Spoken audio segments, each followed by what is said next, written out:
Hello and welcome to episode 42 of the 1/160 Photography Podcast.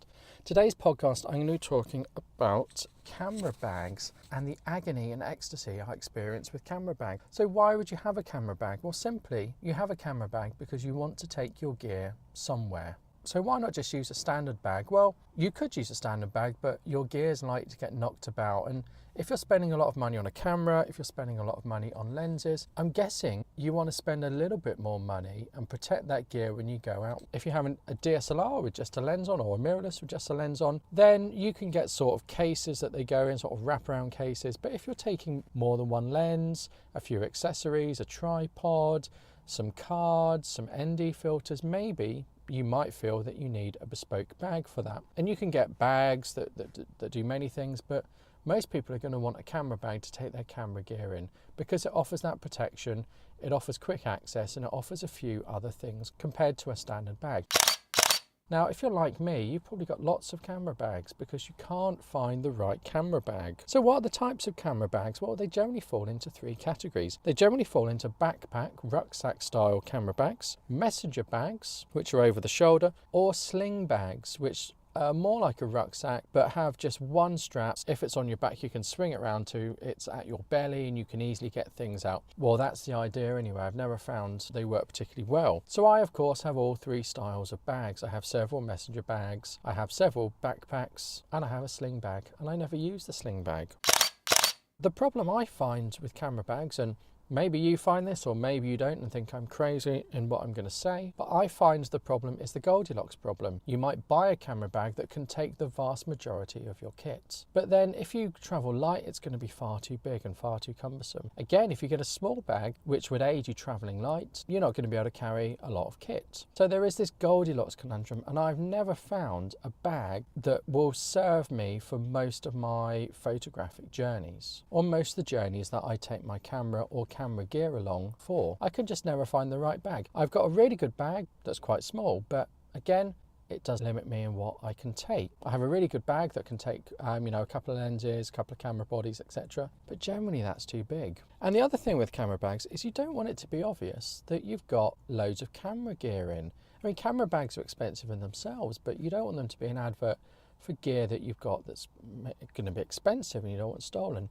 I did get a really good camera bag that was a messenger bag, and it had a zip at the top, so you didn't have to open it. You could just unzip it and put your hand in and get things you wanted. It was good because it had a bottom section for a tripod, but it was so obviously a camera bag. It was a Manfrotto camera bag, and it had a massive M embroidered into it, and it was big and it was red, and it was just obviously a camera bag. So it was a really good bag, but I absolutely never used it because it was so obvious that I'm walking around with camera gear. So it didn't get used and eventually got sold. I think I lost some money on that, unfortunately. There are two types of scenarios when I go out doing photography. One is I'm just taking a small camera with me because I'm doing street photography, or I want to be really mobile. So if I go into London to do a shoot with someone, I'm going to take a camera and one, maybe two lenses, no more. I'm going to take maybe the memory card that's in the camera and a backup memory card. I'm going to take my Kindle to read on the train. And I'm not going to take much more. I'm not going to take water. I'm not going to take anything like that. I'm just going to take those very basic things. But that does limit me when I get to the shoot. I can't use flash because I haven't brought flash. If I did bring a flash, well, I want a modifier. If I do have a modifier, well, I want a light stand, and so on and so forth. I mean, I can't even if I use a big bag, because I don't have one of those like suitcase things, and I feel they would be impractical. If I have a big bag, I can't fit everything in anyway. Some bags can hold a tripod or a light stand. They tend to be the bigger ones, of course, but then it's a struggle to get everything in. So you might as well take a big duffel bag, really. If you have a big duffel bag, you can fit in the light stand, you can fit in all your gear, flashes, modifiers, etc. But then it becomes incredibly heavy. It becomes a real chore going on the tube, going to different locations. It becomes a real problem. So of course we've got to balance that. So I know if I'm going into London for street photography or a natural light portrait shoot, I pick a bag, I pick a small bag, and I say, that's the bag I'm taking, and I'm taking nothing else. And I will cram that bag with lots of things, and I will go in. And I'm thankful when I walk around, I'm on the tube, that I've got a light bag. I take the methodology of, here's a bag, if I can't fit it in the bag, then I don't take it, and I find that works well. But if I'm doing a portrait shoot, again, on location, and I want to bring flashes and stuff, then 9 times out of 10, I'll opt to drive, because I can then put a big camera bag in my car, I can put a light stand in my car, I can put a modifier in the boot. Even though I've got a small car, I can fit those things in. Where I can, I'll drive to avoid the conundrum of bags. Your use and the practicalities of a photography bag are very scenario based. Let's say you have a Micro Four Thirds system, then a small to medium bag is better than a large bag. You don't need a large bag. If you have a DSLR and you're doing landscape shooting and you are required to do a lot of hiking to get to the place you want to be, then really you could take a lot of kit, but you're probably going to want to travel as light as you can. You're probably going to want to carry a tripod, and that's going to be a lot of weight. You're probably not going to carry many lenses. You're probably going to carry more things like ND filters, polarizers, etc. Do you need to carry the lenses? I mean, I don't do that style of shoot. I see some people, they've got a tripod, got a drone, got other things, they've got a massive amount, and then they've got a hike to get there. That really puts me off. I don't want to be doing that. That's the last thing I want to do. I wouldn't find that enjoyable, hence why I don't do it. And I think as well, if you just travel with a compact camera, a Sony RX100, Olympus TG5 Tough. Talking about camera bags doesn't fit that scenario of using a compact camera, simply because the cameras are so small, you're more using a case. Camera bags really only are applicable for discussions with interchangeable lens cameras, or if you're carrying a tripod. They feel like a necessary evil. I'm never happy, but I wouldn't want to be without them. So what are the advantages of a camera bag over just a general bag, really? So the advantages are, well, they're generally waterproof to some degree. They're either waterproof material, or they're splash proof, or they've got this cover built in that is generally down the back, so you can pull out sort of a big yellow waterproof cover and put it over the bag, and it's bespoke to that bag. Of course, you could take a bin bag with you, and I'm sure you could buy third-party cover or just put a plastic bag over it or anything like that, but it's not going to be bespoke to the bag, and it's not going to be a tight fit. And if you're hiking up somewhere, you might want something that you know is not going to blow off, or you're trusting the bag to keep your gear dry. You probably want the reassurance that it's going to fit to the bag, it's not going to fly off, etc. They do hold gear safely, so again, if you spend a lot of money on your camera gear, you want to spend a bit of money on keeping your gear from knocking around. Cameras and lenses are tough, but you want to avoid them knocking on each other where possible. Now, I've said before, if you're taking one camera, one lens, you fit them together, you put them in your bag, you could put them in any bag. If you're worried, you could wrap them up in a towel or a specific sort of camera wrap that you can get. But if you're taking more than one lens, you don't want things knocking against each other, rubbing, chipping, etc. So a camera bag does offer that protection because it has a padded section with dividers that you can adjust to fit your gear in nicely and stop them moving about and knocking into each other. They also have nice features like pockets for memory cards, little sections for your filters. They're designed for camera users. And the idea is that you can access your kit quickly or without the hassle of having to take everything out of your bag and then put it back in. You can quickly get to things. So one of the ones I use quite a lot has a zip up section down the front, and you zip it and it sort of opens up like a mouth. And at the bottom section, you've got all the dividers so you can get your lens out and your camera out, etc. Of course, it's got other sections above it for your Kindle, your filters, your camera cards, etc. But the bottom bit is easy to access. You've got to take it off your back, but it's easy to access and you can get your gear out quickly and it's held there. Some can hold bespoke accessories like a tripod, or you can attach a tripod. I don't think they ever hold it very securely. They feel like an afterthought holding the tripod. Now, the disadvantages of a camera bag is they're expensive. I've spoken about how they feel to me like they're never right, and also the fact that they can be obviously a camera bag. Sometimes they look like a rucksack and you can't tell, and if you were to look at the make, you think that's a Low Pro or that's a Manfrotto. Oh, that's a camera bag there. Or that's probably the best one are Amazon Basics, because they don't look so obvious and recognizable, but you can still sort of tell by the shape and where the zips are that it's a camera bag. So you need to think about, if you are in the market for a camera bag, how often you're going to use it, because you're probably not going to use it very often. And that's quite a key thing, because I've started to see camera bags pop up on used sales. So big retailers, big online retailers that sell used kit, they're starting to do camera bags. The reason for that is a camera bag is quite a big investment. You're probably looking between £20 and £50 for a camera bag that you're going to be happy with. So it's a big investment. It's quite a lot of money, and you're not going to use it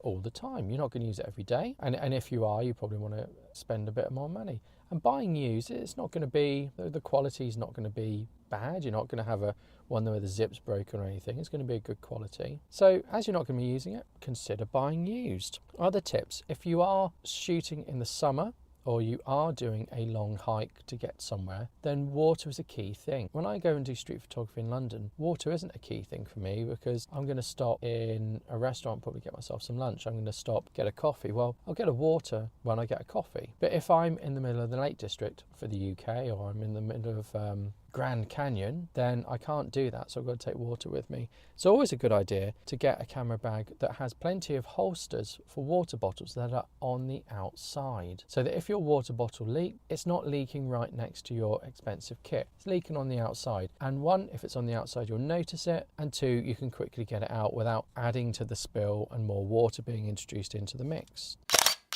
There are other things you can do. You can use a non-camera bag to put your camera gear in for not much money. You can adapt it. I have bought these sort of camera inserts that just go into a standard bag. They are padded and they've got Velcro in and they've got dividers. So you can essentially do what you do in a camera bag in your everyday bag. So that means I've used one of those to take my DSLR and a couple of lenses out to London with me. And I've just put it in my standard shoulder bag that looks nothing like a camera bag, that is beaten up, gruff and dirty. And I know no one's going to be interested in it. So that was maybe £7. So that has sort of a lid on, so I can keep things separate. I can carry my Kindle and everything, and I'm happy. And I know that my camera's going to get a fair bit of protection. You also need to consider that you're probably going to be having your camera on a strap. Quite a lot of the time, it might not be in your bag. So you need to maybe try out your bag, put it on your shoulders, or put it over your shoulder if it's a messenger style bag, and then put your camera on you as well on your strap. So I use a black Rapid strap and a Peak Design strap. So you need to sort of see how those two things play next to each other. Do they rub? Are they compatible together? Or do they just get in the way and make it difficult to have your camera out on a strap?